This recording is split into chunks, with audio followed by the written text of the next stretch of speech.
Huh? 5. Uh-huh. I was just going to say a few words. I won't speak long. It's New Year's Eve. Just remembered. It's early today. Of course, it's no special celebration for us, but we're celebrating it in the right way, whereas most people are celebrating it in the wrong way. Uh, what to do? Only, only if I don't understand English. Okay. I'm not going to translate because I'm going to speak short. So, huh? If it's translated, it's twice as long.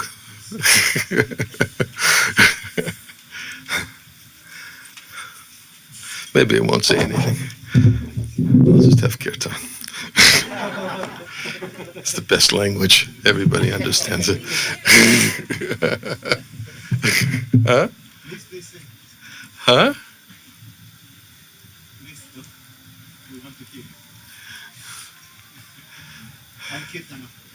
It's hard to be spontaneous when I have to be translated. And just speak English.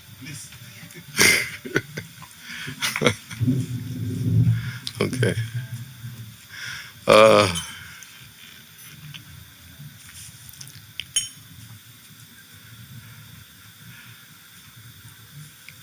We've been speaking a lot about, indirectly, but about time. From Brihad Bhagavatamrita. On several occasions, I've found myself having to use words which directly refer to the passage of time in relationship to the activities of the residents of the spiritual world. And in particular, because we've been talking a lot about Gopakumar's journey, even the journey itself is something that's taking place over time.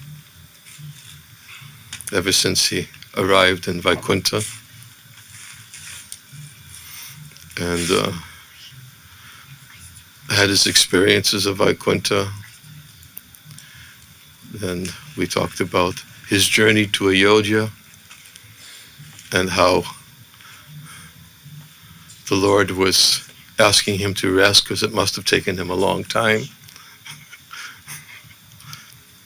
How does it take a long time from Vaikuntha to Ayodhya? There's no time. It's sometimes, and then also when he went from Ayodhya to Dwarka, took some time, and were many other descriptions than how to, upon entering to Vaikuntha, he had to wait at the gates for some time. And Lord Narayan understood that Gopakumara was waiting for him. So he told the Vaikuntha Dutas, hurry. He's waiting. Time.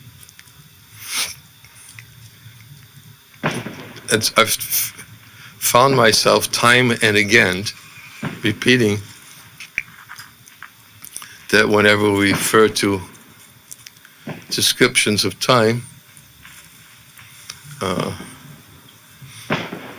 in the spiritual world, that they only manifest to serve the pastime. What is that? That's you. What are you doing? Is that what they use for pilots? The laser?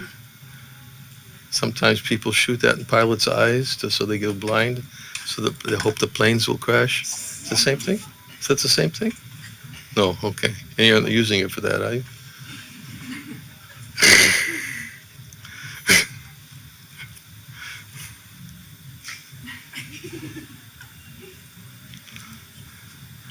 Okay. So it's simply to serve the pastime. And in fact, Bhaktivinoda Thakur, I think it's Jayavadama, somewhere he speaks about how words are inadequate for describing the spiritual world, especially when we speak with respect to activities and pastimes that are going on eternally in the spiritual world. And he specifically says the difference between the spiritual world is that every activity is ever present.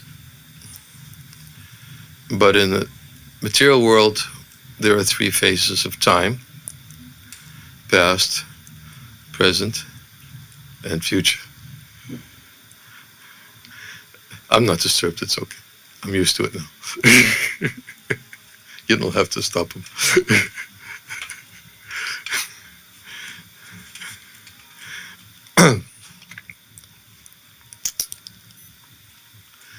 And yet, we are all encased and trapped in a world where there is past, present, and future. And time, Krishna says, I am, because I'm destroying everything by time, Kala Rupa. So we should not think that when we speak about an eternal present in the spiritual world and speak about and use words related to time, such as something that the residents of the spiritual world do, which may appear to be over a period of time, it's not the same. It's just expression which serves the pastimes of the Lord and the pleasure of the Lord. Even in Goloka, we haven't got there yet, but sun is rising, moon is rising, which apparently there's night in the and there's 8 times of the day, Astakali Alila, which these pastimes are going on eternally. So it appears that time exists there, but it's only to serve the Lord's pastimes. When he goes out, takes the cows out to the pasture, when he returns from the pasturing ground, when he apparently goes to sleep at night, Mother Jasoda is thinking he's fast asleep, and they're all just serving the Lord's pastimes. And yet, as I was thinking today, when I realized today's December 31st, that tomorrow, what made me think, oh yes, I remember what made me think of it. It was Doy Mukunda. Doy Mukunda was giving me a treatment for my back today. And he said to me that, Maharaj, you need to do this every day. What did he say to it? I can't remember. He said, at least 5 times a day. But he said, no, that's not what I'm talking about. He said, you need to do it every day. And he said, and because now it's a new year, right? He said something like, it's the best way to start the new year. And I was then at that was the first time I actually thought that tomorrow is January 1st, because I don't know, I've somehow lost track of time here in Mayapur. In fact, I've even said that I can't believe it. 2 years have passed. Almost. I've been here. In fact, 2021 in its entirety was spent here in my, well, if I make it till tonight. Yeah,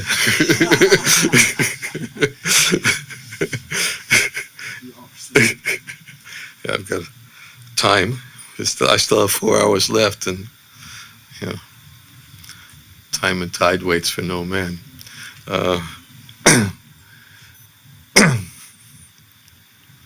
But time passes very quickly. And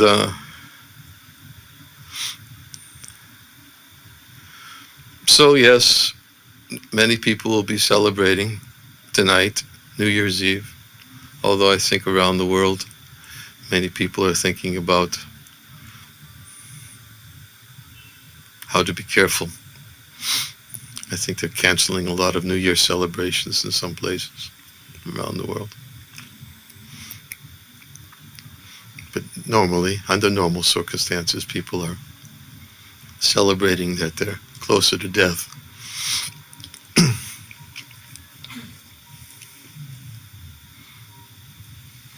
So I was going to read something, and that's why I was asking, because it's a very nice description in Brihad Bhagavatamrita. Short, few verses, maybe a few verses, I don't know. I can't remember how many verses there are, which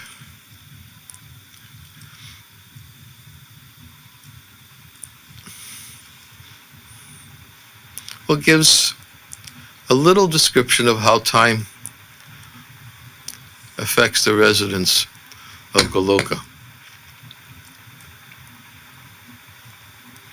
how it serves the Lord's pastime, and how both the residents of Goloka and the Lord himself are unaware of the passage of time. They're unaware of a past. They're unaware of a future. And they live in the ever-present. And Gopakumar gives a very nice description as Sarupa. It's in the 6th chapter. So he's Sarupa there. He's already achieved his eternal identity. And he's now describing to the Mathura Brahman in his eternal identity of what he experiences in Goloka and what the residents of Vrindavan experience in the spiritual world with reference to the ever-present experience. And how that ever-present experience is ever increasing. So someone may say ever increasing. Doesn't it mean ever increasing? Because we have a concept of ever increasing means that how long can it go on increasing at some point in time? Because we're still trapped by the concept of time. How can something be ever increasing and not stop?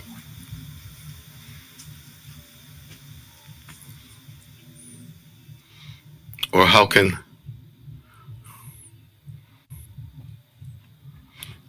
time have no end? Or how can time have no beginning? No past? We can't think of that. And that's why Bhaktivinoda Thakur describes the limitations of the conditioned soul, because as long as he's bound under the influence of time, he cannot conceive of a beginningless time.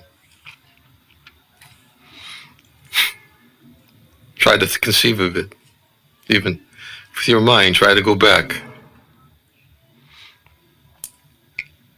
And keep on going back, and keep on going back. And some point, it's like you realize you can't conceive of it.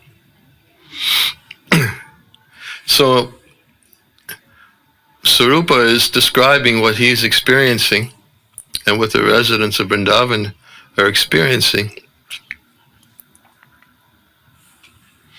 In the ever-present, and how they forget there's a past and forget there's a future because of the influence of the Lord's Yoga Maya potency, and how even the Lord himself forgets. Now, how can the Lord forget? We've discussed this so many times in our classes on Brihad Bhagavatamrita, how the Lord is simultaneously all-knowing, Sarvagya, and Mugdata, which means bewildered, and forgets. In fact, we just talked about that with respect to Uddhava the other day. I think in class we talked about how Uddhava was bewildered because he was bewildered because Krishna was asking for his advice. But what he was bewildered about was that not because Krishna knows everything and yet he asked him for advice, but what he was bewildered about was the fact that he saw that Krishna knew everything, but he also was bewildered and was really looking for his advice. And that was bewildering to him. And not only that, whenever he asks Uddhava for advice, we were discussing this yesterday, right? Krishna always follows his advice. Because Krishna takes his advice seriously. So Krishna's dependent on Uddhava for advice. And Uddhava was thinking, this is very bewildering to me that you're all-knowing. But at the same time, it seems that you don't know, and that's why you're asking me for advice. So in Dwarka, as we've talked about many times, Krishna is predominantly omniscient, and then Vaikuntha is predominant, but sometimes he's bewildered and forgetful. Whereas in Braj, he's predominantly bewildered and sometimes omniscient. So Krishna, and we'll read, I'm just going to read, I said read a few verses. Even Krishna himself forgets that there's a past and present. He forgets that he did something before. And where is it? It's in chapter 6 of the second volume. Where's that music coming? Is that coming from? No. Is it? No, it's because we've been hearing music every night from the stage. Doesn't seem to be something. Something different. Phew. Okay.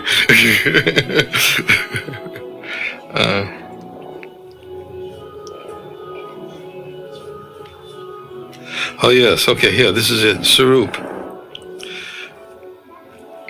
Krishna is in Dwarka when he hears about the Vrajavasis and their separation and pain they're experiencing.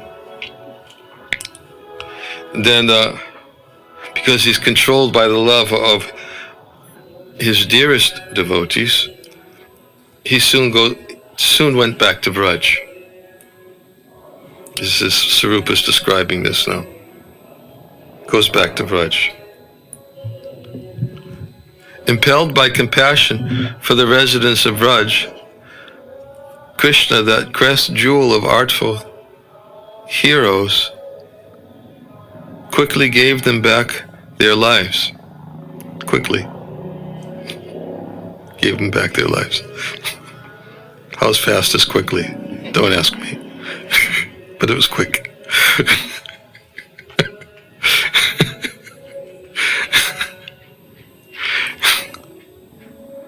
He enjoyed with them until they forgot their misery. So at some point in time, they forgot their misery. And what had caused it?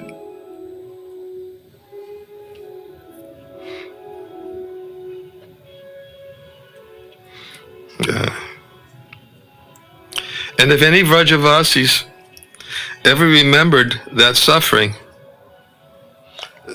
they would bitterly lament and cry out in fear, "What a horrible, unheard of thing I saw in my dream." I think they're dreaming. They think it's a dream, what Krishna left. If you remember, many times before we talked about when Krishna was taken to Dwarka by Brahma and Garuda, and then he awakened from his loss of consciousness, and he told Mother Jasoda, "What a terrible dream I had last night." So Krishna was also saying, I dreamt that I was away from you. It was a bad dream. So the fullness of Krishna's sweet cowherd pastimes so utterly attracted and enchanted the Vrajavasi senses that after a time they forgot everything, even that there was a past or a future. After some time, they forgot that there was a past or a future. Don't ask me how long it took them for that to happen. It's bewildering, isn't it? But this is how Krishna's pastimes are ever present. Oh friend, on another occasion, that same Akrura came to Vraj on his chariot, as if he had never come before. He once again took away the life of Vraj, and its residents went again into the same state. Again Krishna went to Madhupuri, again killed Kamsa, and again returned to Vraj, where he continued as before to enjoy his pastimes. Thus Krishna again and again goes to Kamsa's city, as he did many times before, and again returns to sport in Vraj. Krishna subdues Kaliya time and again in the same way, and time and again lifts Govardhan hill. And again, and yet again, he performs his many other wonderful pastimes. Thus the Lord enchants the hearts of his devotees. But the residents of Vraj, completely bewildered by the Kalakuta poison of their supreme love for Sri Krishna, never think that any of these events has ever occurred before.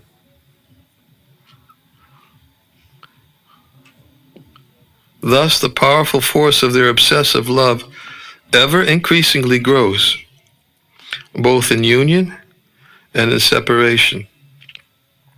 As true as this is for the eternal residents of Vraj, even newcomers like me can hardly remember those past events. How can any resident of Vraj not forget in this way? The Vrajavasis, after all, are ever immersed in the ocean made by these river currents of most enchanting sweetness, and by gaining the vast, most desirable treasure of pure love, the Vrajavasis become maddened. And, the most glorious thing is that the foremost of enlightened persons, the Lord himself, while drowning in an ocean of love for his dear devotees, cannot always remember what he has done and what he's going to do.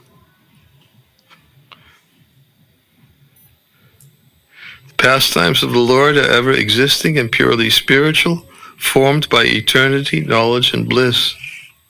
Of their own accord, those pastimes, attracted to the Lord's lotus feet to engage in service, follow him everywhere, supplying the entourage and paraphernalia for each occasion. O Brahman, thus I have told you about Goloka's unique, most extreme greatness and sweetness, which flow everywhere like a flooding river.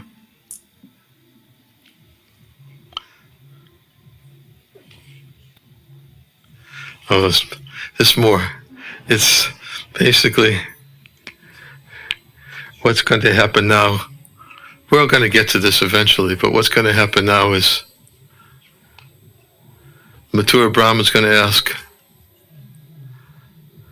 if Krishna goes to Mathura, how are you going to tolerate staying here in Braj?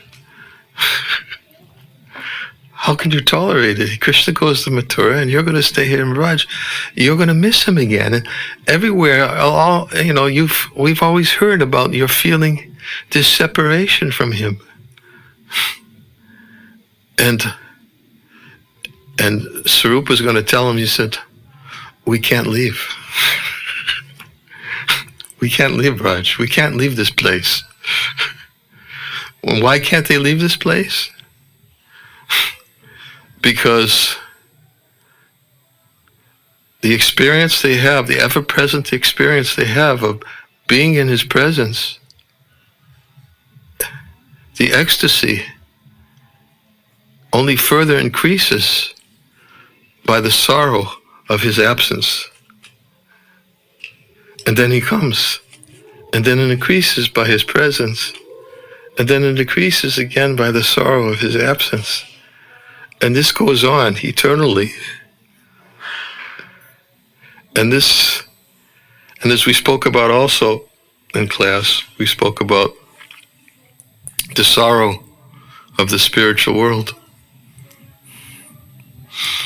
is the highest ecstasy. And devotees who experience that sorrow, that pain, they can't give it up. How can you imagine? And even Sanatana Goswami tries to explain in a way to appeal to our logic. How can somebody experience pain and not want to give it up? And they don't want to give it up. Why do they not want to give it up?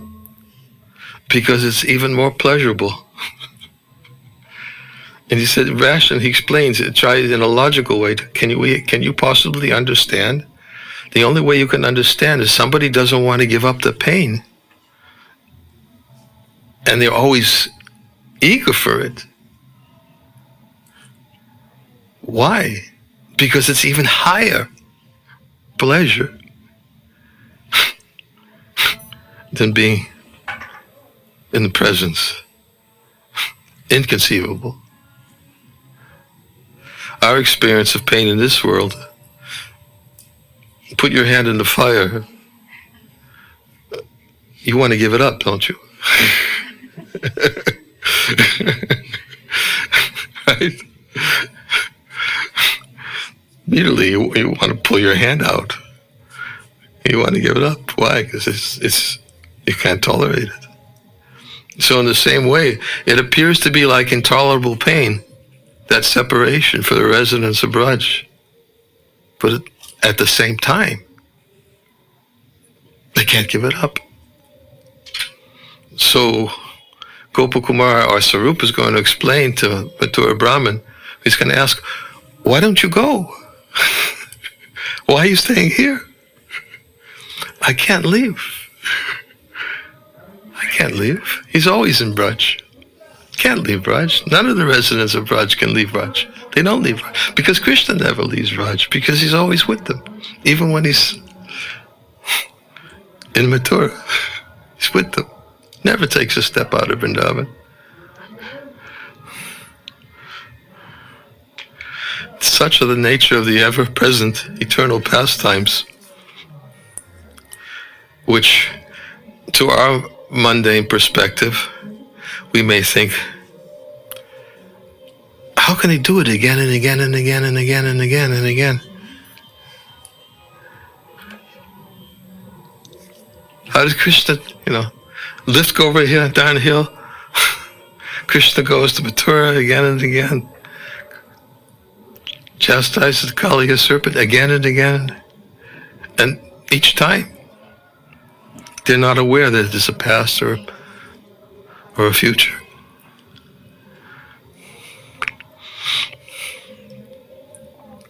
Somehow,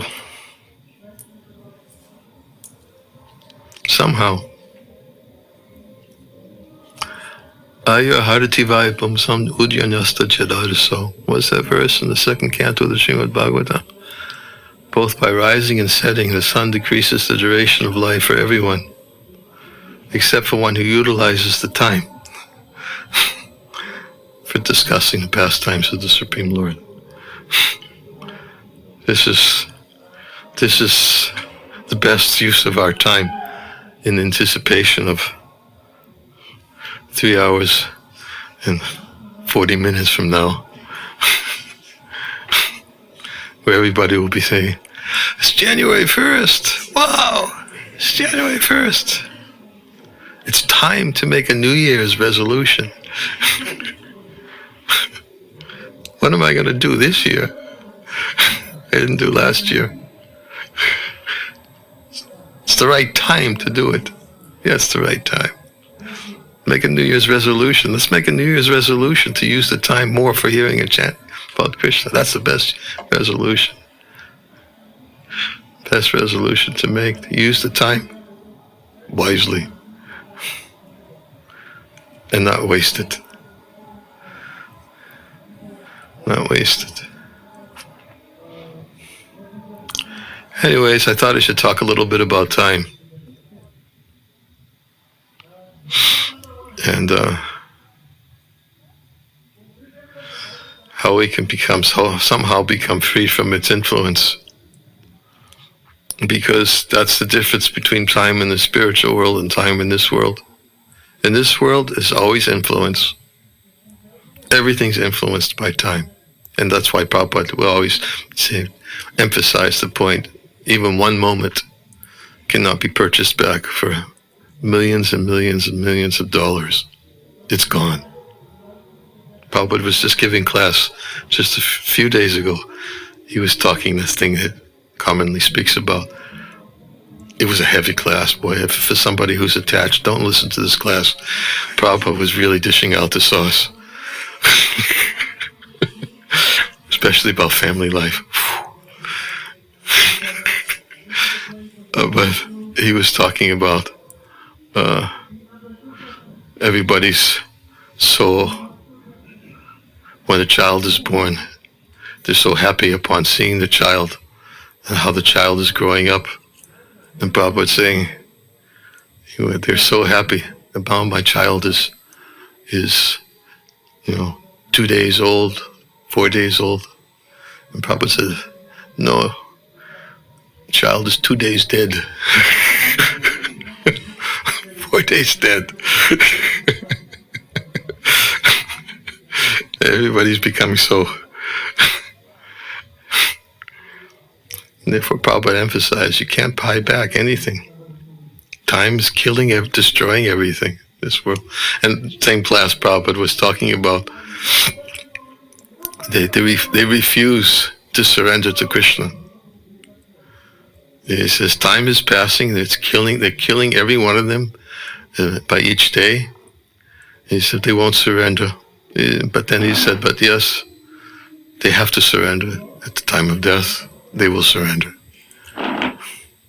They'll bow down before Krishna.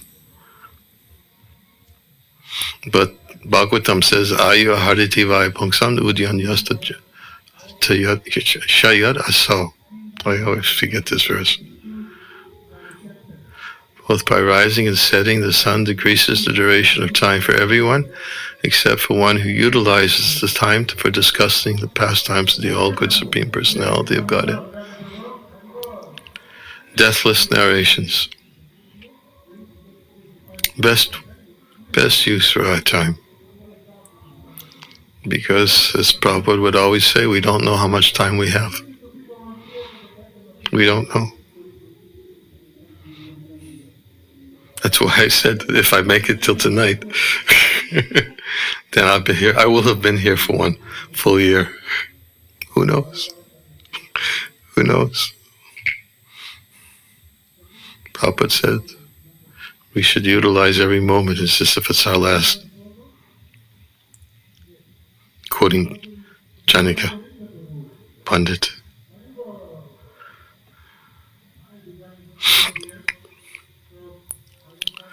So I didn't expect to speak for that much amount of time.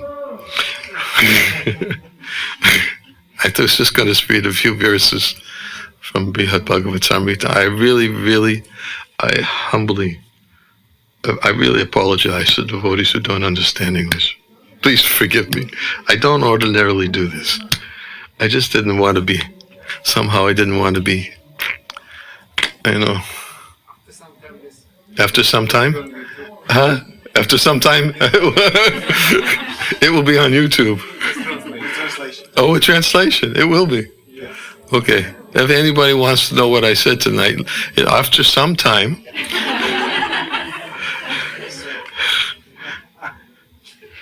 again and again and again, it's on YouTube.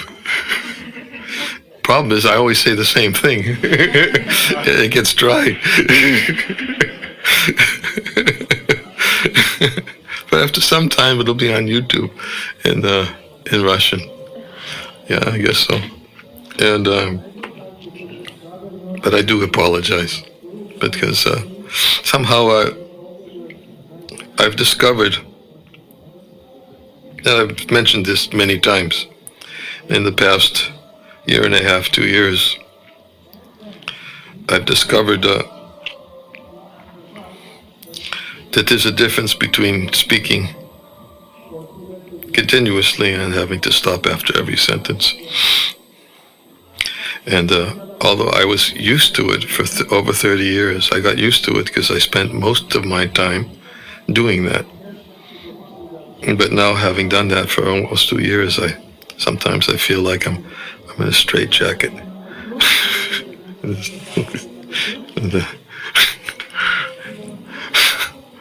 It's just, and I shouldn't say that. That's not the right thing to say. No, I won't say that. I take that back. I take that back. Because sometimes I'm even more enlivened.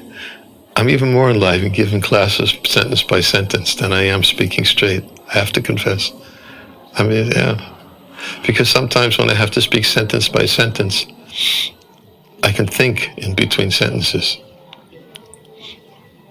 I got some time to think between sentences. And yeah, I take it back completely.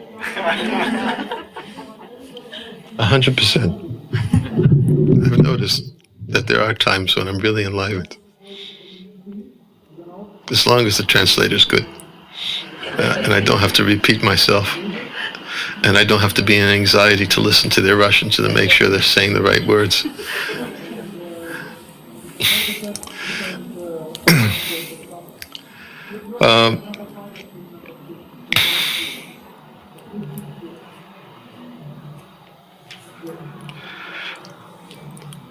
I'm going to have a short kirtan. And then we'll end.